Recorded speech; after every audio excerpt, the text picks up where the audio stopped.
आज हम सिर्फ एक मुख्तसर वीडियो में वो सब कुछ सीखेंगे जिसकी आपको पाइपिंग और प्रोसेस सिस्टम के बारे में जानने की ज़रूरत है। हम आपको पाइपिंग से मुताल्लिक किसी भी किस्म के मसले को देखने और हल करने की एक निहायत आसान और मुनफरिद तरकीब सिखाएंगे जो आपके लिए बहुत मददगार साबित होगी।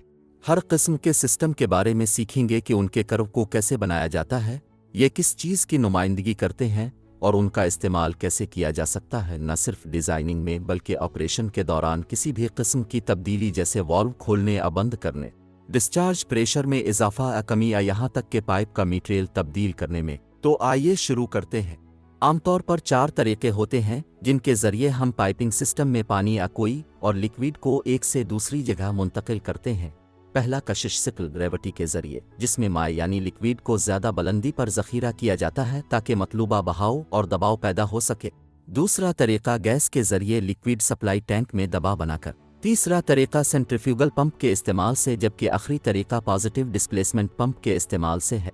ये लिक्विड की नकलो हमल के 4 सबसे आम तरीके हैं। अब शायद सिस्टम कर्व और पंप की कारकर्दगी परफॉर्मेंस कर्व से वाकिफ़ हैं और जानते हैं कि ये डिज़ाइनिंग के मरहले के दौरान सिस्टम में बहाव की शरह और दबाव की पेशगोई करने के लिए कितने मुफीद हैं। लेकिन जो आपको शायद मालूम नहीं हो कि ये कर्व सिस्टम के ऑपरेशन के मरहले के दौरान यकसा तौर पर कारआमद होते हैं। और आज हम ये सीखने जा रहे हैं कि पाइपिंग सिस्टम के साथ होने वाली हर तब्दीली या मसले को हल करने में उनको कैसे इस्तेमाल किया जाए। सिस्टम कर्व उन चारों के लिए यकसा है, ताहम कशिश सिकल ग्रेविटी और टैंक में गैस के दबाव वाले सिस्टम के लिए चंद मामूली तब्दीलियों के अलावा। लेकिन जिस तरह से हम लिक्विड को दबा यानी प्रेशराइज करते हैं, इसके कर्व उन सब के लिए मुख्तलिफ होते हैं। सेंट्रीफ्यूगल पंप का कर्व कुछ इस तरह का होता है। बहाव की शरह बढ़ाने से हेड कम हो जाता है और उसके बरक्स।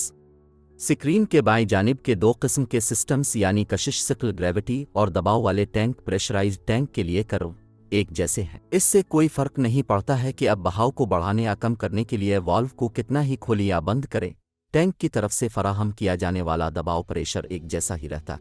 हमारी आखिरी किस्म पॉजिटिव डिस्प्लेसमेंट पंप के लिए कर्व एक तकरीबन सीधी वर्टिकल स्ट्रेट लाइन है, जो उन पंपों की अंदरूनी खुसूसियत की नुमाइंदगी करती है कि डिस्चार्ज होने वाला दबाव प्रेशर कुछ भी हो, लिक्विड को मुस्तकिल बहाव की शरह यानी कांस्टेंट फ्लो पर पंप करना। आइए सबसे पहले सिस्टम कर्व को समझते हैं। इसके लिए हम इस सिस्टम को एक मिसाल के तौर पर इस्तेमाल करेंगे। यहाँ जैसा कि अब देख सकते हैं कि पंप टैंक से पानी खींच रहा है और इस पानी को डिस्चार्ज पाइप के जरिए ज़्यादा बुलंदी पर पंप कर रहा है। वाल्व को देखें जो बहाव को कंट्रोल करता।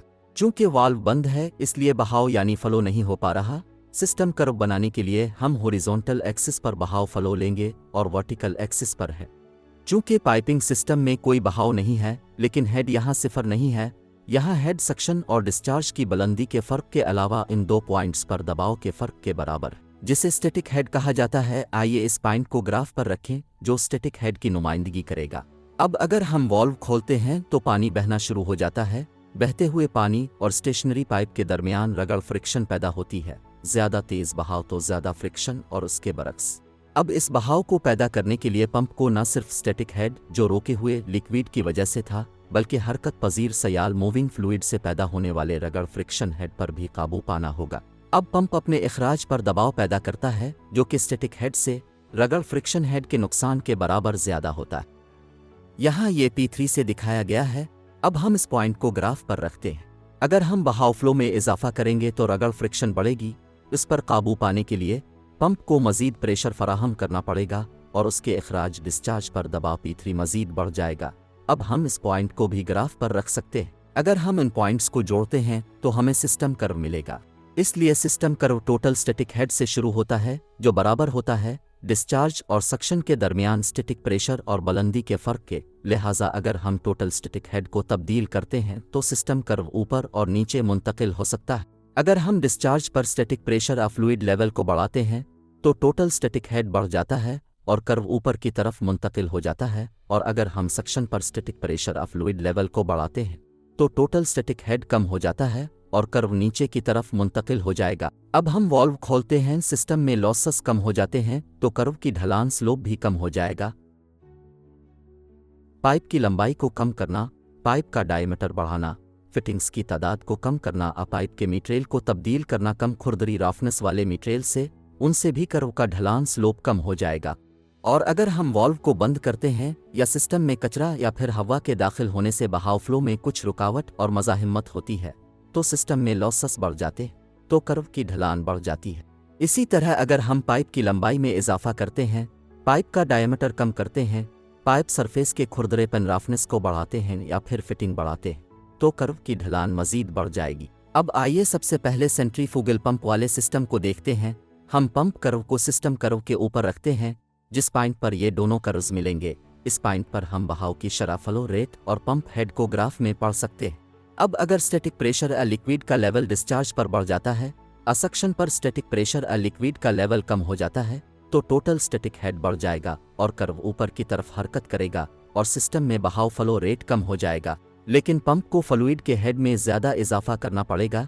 याद रहे कि यहाँ हम पंप के जरिए फ्लूइड को फराहम करदा हेड या तवानाई के बारे में बात कर रहे हैं, हम खारिज होने वाले दबाव डिस्चार्ज प्रेशर के बारे में बात नहीं कर रहे। और कर्व नीचे की तरफ मुंतकिल हो जाएगा जब टोटल स्टैटिक हेड कम हो जाएगा, तो लिक्विड लेवल या फिर सक्शन पर दबाव सक्शन प्रेशर बढ़ जाने या फिर लिक्विड लेवल या खारिज होने वाले दबाव डिस्चार्ज प्रेशर में कमी आने की वजह से अब सिस्टम में बहाव फ्लो रेट बढ़ जाएगा, ताहम पंप के जरिए फ्लूइड को दी जाने वाली तवानाई या हेड कम हो जाएगी। अगर हम वाल्व को खोलते हैं तो सिस्टम में कुल नुकसानात टोटल लॉसेस कम हो जाते हैं और कर्व की ढलान स्लोप भी कम हो जाता है, जिससे हमें बहाव फ्लो रेट ज़्यादा मिलता है और पंप को कम हेड कम तवानाई फ्लूइड में शामिल करनी पड़ती है। और अगर हम वाल्व को बंद करते हैं तो सिस्टम में कुल नुकसानात टोटल लॉसेस बढ़ जाते हैं और कर्व की ढलान स्लोप भी बढ़ जाता है, जिससे हमें बहाव फ्लो रेट कम मिलता है और पंप को लिक्विड में ज़्यादा हेड तवानाई शामिल करनी पड़ती है। अब आइए पॉजिटिव डिस्प्लेसमेंट पंप सिस्टम का मुताला करें। इस सिस्टम का कर्व तकरीबन एक अमूदी सीधी वर्टिकल स्ट्रेट लाइन है। कर्व्स जहां मिलते हैं इस पॉइंट पर हम बहाव फ्लो रेट और हेड ग्राफ की मदद से मालूम कर सकते हैं। अगर खरूज डिस्चार्ज पर दबाव स्टैटिक प्रेशर या लिक्विड लेवल बढ़ जाता है या सक्शन पर दबाव स्टैटिक प्रेशर या लिक्विड लेवल कम होता है, तो सिस्टम का टोटल स्टैटिक हेड बढ़ जाएगा और कर्व ऊपर की तरफ मुंतकिल हो जाएगा।